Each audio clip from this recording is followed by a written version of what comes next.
লালমোহন উপজেলা রমাগঞ্জ ইউনিয়নে আজহার রোড পূর্ব মাথায় একটি অলৌকিক ঘটনা। দেখেন, একটি গরু বাছুরের 4টি পার বাহির 2টি পা এই পিঠ দিয়ে আল্লাহ তাআলার কি হুকুম দেখেন, এই অলৌকিক ভাবে এটি হয়েছে। আর এখানে একটু তুমি দেখাও সবাইকে, এখানে এটা দেখে অনেক লোকজনও এখানে এসেছে। আমরা একটু দুই একজনের সাথে কথা বলবো। প্রথমে ওনার সাথে কথা বলবো। আসসালামু আলাইকুম। আপনি কি এই ধরনের আর কখনো দেখেছেন? না, এটা আমি এখনো কোনো দেখিনি। এই প্রথম? আপনার বয়স হচ্ছে কত?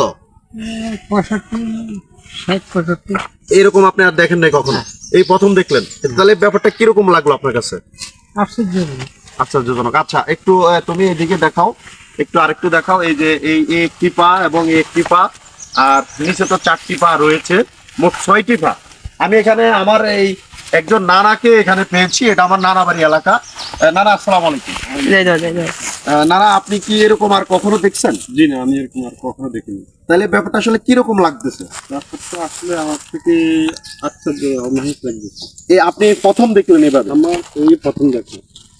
আচ্ছা, তো প্রিয় দর্শকবৃন্দ, আপনারা যদি কেউ দেখতে চান তাহলে দ্বীপ জেলা ভোলা, লালমোহন উপজেলা 8 নং রমাগঞ্জ ইউনিয়নের একদম পূর্ব মাথা আজহার রোড আসলে আপনারা এই বাস্তব এই অভিজ্ঞতাটি আপনারা নিতে পারবেন যে একটি গরু বাছুরের 6টি পা। এটি আসলে আমি প্রথম দেখেছি, এবং এখানে যারা রয়েছে আমরা দুই একজনের সাথে কথা বলেছি, ওনারাও এই প্রথম দেখেছে এরকম। তো ঠিক আছে, আল্লাহ হাফেজ।